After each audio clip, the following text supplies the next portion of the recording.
मारूंगा तेनू धक्के, मैं मारूंगा, मैं। निकल जाए, दफा जाए मेरी इज्जत है दुश्मना।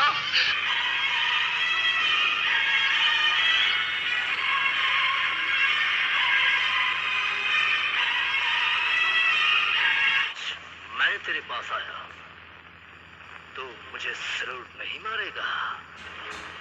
मार सलूट मुझे, मार सलूट मुझे। अस्सलाम वालेकुम नाज़रीन, आप देख रहे हैं ZH एंटरटेनमेंट। मैं हूं ज़हीर अहमद। नाज़रीन, शफ़क़त चीमा साहब की हालत के हवाले से हमने आज सीनियर सहाफ़ी साजिद रिज़वानी साहब से बात की है। कुछ दिन पहले उनको ब्रेन हेमरेज हुआ था, उससे पहले वो फालिज का शिकार हैं पहले से, और उस हवाले से वो इंतहाई निगहदाश्त में हैं। तो साजिद रिज़वानी साहब ने हमें उनके बारे में बताया कि उनकी क्या हालत है और कौन उनके साथ है, और ये भी बताया कि वो क्यों परेशान थे, क्या ऐसी वजह हुई थी। वो पहले से फालिज जब हुआ, उससे पहले जब एक दोस्त जो कि ख़ुद फ़िल्मों में छोटे मोटे किरदार भी करते हैं, वो उनसे मिलने गए तो शफ़क़त चीमा ने उनसे क्या कहा था, और शफ़क़त चीमा साहब के जो दामाद हैं वो क्या करते हैं, बेटे क्या करते हैं, और शफ़क़त चीमा साहब जो हैं वो वाज़ भी करते हैं, मस्जिदों में तकरीरें नाते भी पढ़ते हैं। उस हवाले से उनका क्या कहना था। साजिद रिज़वानी साहब से जब उनकी मुलाकात होती थी तो शफ़क़त चीमा साहब क्या कहते थे उस हवाले से, ये सारी बातें हमने साजिद रिज़वानी साहब से की हैं। देखिएगा साजिद रिज़वानी साहब, सुनिएगा क्या कहते हैं। साजिद रिज़वानी साहब, बहुत शुक्रिया आपने ZH एंटरटेनमेंट के लिए टाइम निकाला। सर, शफ़क़त चीमा साहब हमारे बड़े माया नाज़ अदाकार हैं। कुछ तो सुना था पहले से वो बीमार थे और अब 2-3 दिन पहले उन्हें ब्रेन हेमरेज भी हुआ। उनकी तबीयत के हवाले से बताइएगा कि कैसी तबीयत है अब उनकी। हाँ जी, बहुत शुक्रिया। जैसा कि अखबारात में भी आ चुका है और मीडिया में भी बताया जा चुका है कि शफ़क़त चीमा साहब शदीद दलील हैं, तो वाकई ये बात तो सही है, इसमें बड़ी सच्चाई है। इसलिए कि वो गुज़िश्ता 1 बरस से ही ये जो दिमागी इमराज समझ लें, इसके खुसूसन फालिज टाइप का हल्का फुल्का उन्हें फालिज हुआ था, जिसके बाद वो घर तक ही महदूद होकर रह गए थे, फिल्म इंडस्ट्री में नहीं देखे जाते थे। एक दोस्त है हमारे शकील खान, वो भी फिल्मों में विलन के छोटे छोटे रोल करते हैं, तो इनके साथी हैं पुराने। वो कहते थे कि मैं मिलने के लिए गया था घर पे, तो बेचारे बिल्कुल तन्हाई का शिकार, दीवार के साथ लगे हुए, दीवार के साथ वहां अपने घर के बाहर ही खड़े, वो ऊपर खलाओं में घूर रहे थे। जब मुझे देखा तो वो बेसाख्ता, मतलब वो चौंके और वो गले लिपट कर रोने लगे, कहने लगे यार तो मुझे शकील खान तो मुझे मिलने के लिए आ गए, यहाँ तो कोई मिलने के लिए भी नहीं आता। और ये देखे ना, जो फनकार दिन रात सुबह शाम 8-8 शूटिंग है, आपने सुल्तान राही को देखा होगा, दूसरों को। आज के दौर में शफ़क़त चीमा ही थे, हर फिल्म में विलन थे, उर्दू हो, पंजाबी हो, लाहौर हो, कराची की हो। तो अब बिल्कुल फारिग होकर रह गए थे। तो फिर ऐसे में ये होता है कि फनकार चूंकि बहुत एहसास होता है, फील करता है बहुत ज्यादा, तो उसकी फीलिंग जो है वो आखिर वो बार बनकर दिमाग पे चढ़ती, तो दिमाग की शरेयान तो फटना फिर लाजम हो जाता है। तो इसलिए वो इस मर्ज का शिकार हो। आप देख ले फिल्म इंडस्ट्री में और भी बेशुमार लोग हैं जो इस तरह का शिकार होकर पड़े हुए हैं, बिस्तरे अलालत पर हैं, क्योंकि ये ऐसा काम है कि जो जब खत्म हो जाता तो इंसान जो मायूसी का शिकार हो जाता है। तो शफ़क़त चीमा भी आजकल शदीद मायूसी का शिकार थे। और उनके बच्चों के हवाले से बताइएगा, कितने बच्चे हैं और क्या करते हैं वो? उनका एक बेटा शहरयार है, उसे मैं जानता हूँ। एक उनके भतीजे या भांजे हैं, वो नदीम चीमा। जी, नदीम चीमा, जिन्होंने दौड़ फिल्म बनाई थी। उनके वो दामाद भी हैं, वो फिल्में बनाते हैं, उनके साथ ही थे। जब वो फिल्मों में आए शफ़क़त चीमा, तो एज ए साथ चाइल्ड स्टार के तौर पर वो आते रहे फिल्मों में, नदीम चीमा। अच्छा। तो उसके बाद इनके सेक्रेटरी बन गए थे उनके साथ, तो फिर बाद में ये डायरेक्शन में आ गए। तो वो है एक बेटा शहरयार है, जिसको नदीम चीमा ने अपनी फिल्म में लिया था हीरो। अच्छा। तो पिछली फिल्म थी। अच्छा। तो इस तरह शहरयार है उनका नाम। तो वो उनकी फिल्म रिलीज हो चुकी है? हाँ जी, फिल्म इनकी उनकी वो क्या पहली थी, वो इसका नाम दौड़ था। दौड़ से पहले एक फिल्म लगी थी, क्या उसका नाम मुझे भूल रहा है। अच्छा। तो वो उसमें वो हीरो आए थे शहरयार। अच्छा। तो इस तरह वो भी फिल्मों में ट्राई कर रहे हैं। उनके एक भाई है और अहमद चीमा है, वो भी फिल्मों में छोटे मोटे किरदार करते हैं। तो ये सारी लोग ही इंडस्ट्री से वाबस्ता हो गए, क्योंकि चीमा साहब आ गए थे, उसके पीछे पीछे उनके भाई, उनके बेटे भतीजे सब ये इसी लाइन में आ गए थे। और ये काम नहीं है, तो सभी बेचारे बेकारी का शिकार होकर रह गए। और आपने बताया जिस तरह के पहले उनको फालिज का अटैक हुआ, उसके बाद जाके फिर ये ब्रेन, ये साल भर से ये चल रहा था। लोगों ने ये स्टूडियो में बताते थे कि भी वो आजकल इसलिए नहीं आ रहे कि उन पर फालिज, پھر وہ مجھے تصدیق شکیل خان جس کا نام میں ذکر کر رہا ہوں وہ آرٹسٹ ہے فلموں کے, انہوں نے مجھے تصدیق کی کہ میں مل کر آیا ان کو, تو وہ بہت مایوسی کا شکار تھے اور وہ فالج سے وہ 2-4 بھی ہوئے تھے, اس لیے کمزور اور کافی وہ پریشان تھے. تو انہوں نے جس قسم کی باتیں ان سے کی یا جو کچھ انہوں نے دیکھا اس حوالے سے انہوں نے بتایا کہ وہ واقعی اس مرض کا شکار ہے, تو اب وہ اسٹوڈیو آتے جاتے نہیں. تو اب چند دنوں پہلے ہی یہ خبر آئی کہ وہ ان کو اٹیک ہوا, تو میرے خیال وہ ابتدائی سٹیج پر ہی ہوگا. فالج اس وقت جو بہت ہلکا ہوا, یہ حملہ شدید تھا جس سے شریان پٹ گئی اور یہ ہمارے لیے بہت بری خبر ہے یہ آرٹسٹوں کے لیے کہ جو رہ گئے ہیں وہ کس قدر مایوسی کا شکار ہے.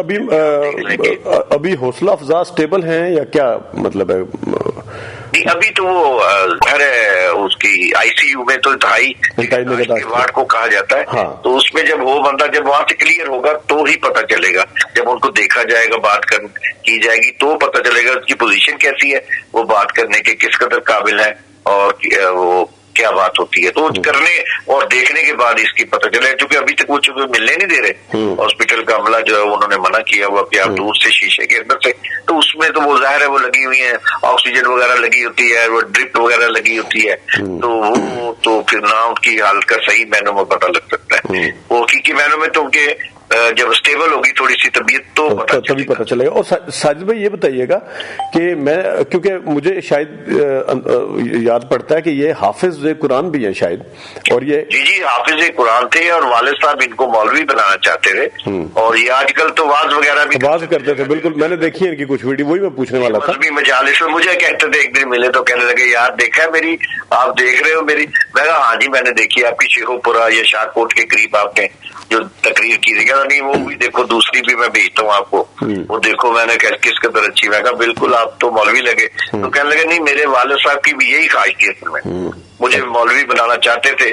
تو اب میں چونکہ فارغ ہوں تو میں نے سوچا کیوں نہ اپنی اصلیت کی طرف جاؤ. تو اصل بات یہ ہے کہ ہر چیز کو کہتے ہیں کہ اپنے اصل کی طرف لوٹنا ہے. تو وہ یہ قدرت کا نظام بھی ہے, تو وہ آپ مذہبی تقاریب میں بھی جاتے ہیں اور وہاں پر نعت بہت اچھی نعت خوشالانی سے تلاوت بھی کرتے ہیں, اور اس کے لیے تقریر بھی بہت اچھی ہے. میں نے سنی ہے بڑی شلہ بیانی سے وہ تقاریر کرتے ہیں.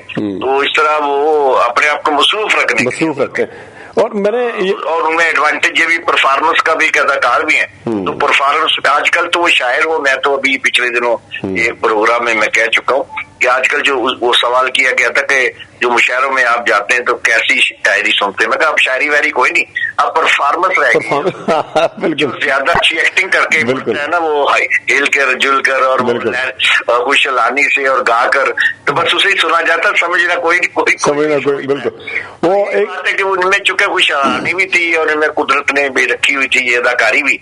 تو اب جب یہ واز بھی کرتے ہیں یا نعت پڑھتے تو ان میں خوش لانی کا ان کو ایڈوانٹیج ملتا ہے, ان کو علیحدہ سے نمبر مل جاتے ہیں. علیحدہ سے مل جائے, یہ بات ٹھیک ہے. اور آپ کی ویسے اخلاق کے لحاظ سے کیسے ہیں آپ, کیونکہ صحافی کا تعلق ہوتا ہے؟ اچھا بہت اعلیٰ بھائی, بہت ہی اعلیٰ اخلاق. اتنا میں عروج پر پہنچے سلطان راہی کے بعد یہ دوسرا مطلب راہی 2 سمجھ لے یہ بتا. اور مذہب کی طرف ٹلڈ بھی مذہب کی طرف اسی طرح ہی جی فائٹر اسی طرح اسٹرگل ان کی ساری زندگی کی کہ فائٹر بن کر آیا, گھر والوں سے بغاوت کر کے آیا, فائٹر بنا. یہ راہی کی ایک ہی, دونوں کی اگر کہانی نام لیے بغیر بتائی جائے تو ایک ہی لگے گی. اور مذہب کی طرف راہی صاحب بھی مذہب کی طرف بہت زیادہ رجحان تھا, ان کی کیسٹ بھی آئی تھی نماز پڑھانے کا طریقہ. مذہبی رجحانات بھی دیکھ لیں, وہ سارا کچھ اسی طرح کا. اور جس طرح آنا انٹری ان کی وہی فائٹروں میں, کئی سال فائٹروں میں کھڑے رہے, پھر ایک آدھ سین ملنا شروع ہوا, پھر اس کے بعد اچھا چانس ایک آدھ فلم میں مل گیا. تو ان کو بھی فائدہ پہنچا. ہمایوں قریشی کو فالج کا حملہ ہوا جب, کیونکہ وہ بہت مصروف تھے اس وقت, ویلن اردو پنجابی کے اکیلے ہی تھے, تو وہ ان کو فالج کا اٹیک ہو گیا. وہ بھی دیکھے نا ابھی تک گھر پہ ہیں, اب اندازہ کریں. وہ ہوئے افضال چٹا تھے اور دوسرے لوگ جتنے بھی, یہ فالج سے ہی یہ بیماری کے باعث ہی انڈسٹری کو खैर बात कह कर गए।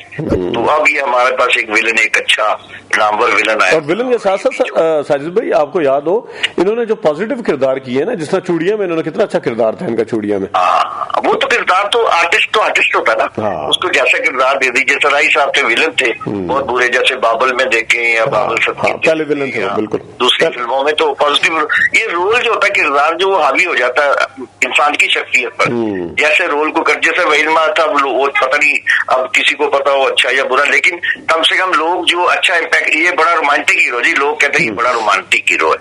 अब असलम परवेज थे, बहुत ही नेक दिल इंसान थे, हाँ, लेकिन वो स्क्रीन पे सबसे बुरे थे। देखकर खवातीन उनको वो कोसने देने शुरू हो जाती थी कि इतना ये बुरा आदमी है, क्योंकि वो रोल करता है ना बंदा जो किरदार, तो उसमें बंदा लगता है कि ये बंदा हकीकत में है, और जो अच्छा रोल करता है वो बिल्कुल हकीकत के करीब चले जाता है। लोग समझते हैं कि ये इसी किस्म का बंदा है। तो ये भी राय साहब जो तलावती करते थे या मजहबी तबलीग करते थे, ये भी इसी तरह का काम करते हैं। अच्छे लोग भी, अच्छे दोस्त हैं, अच्छे लोग हैं। अल्लाह ताला इनको सेहत दे, मेरी तो दुआ है, क्योंकि हमारा बड़ा पुराना साथ रहा इनके साथ ना। जब ये आए उससे पहले स्टार्ट में जब आए ना, तो एक फिल्म थी दारा ते कलंदरा शुरू हुई। अच्छा, तो उनके डायरेक्टर थे मकबूल, वो नजरुल इस्लाम के जो वो थे, 3-4 फिल्में डायरेक्ट की थी। वो दरिंदगी वाले उसकी कहानी मुझसे लिखवाई थी। हाँ, अच्छा। तो उसमें पहली दफा इन्होंने मेन टाइटल रोल लिया था। अभी नए आए थे स्टेज से, छोटे छोटे स्टेज ड्रामे करते थे। अच्छा। इसमें दारा बने थे शफकत चीमा, और कलंदरा बने थे अनवर खान थे एक विलन। ओ बिल्कुल, अनवर खान लंबे वाले। दारा से कलंदरा ओपनिंग तक महदूद हुई, फिल्म बंद हो गई, फिर चली नहीं। तो वो जब भी मिलते थे तो मैं उसे छेड़ता था, मैं कहा दारे मेरा तुम दारा हो, पहली फिल्म तुमने मेरी की थी। तो बड़ा मजाक, हंसी मजाक हुआ करता था। और इनकी वैसे दोस्ती वगैरह है फिल्मों में, क्योंकि लोग फिर वो आपस में मिलते जुलते हैं, कोई महफिल होती है इस तरह की तो जरा दिल भी बहल जाता है। इस तरह का कोई चक्कर ही नहीं था। तो वर्ष हो गए कि फिल्म वालों की बिल्कुल आपती नहीं एक दूसरे से।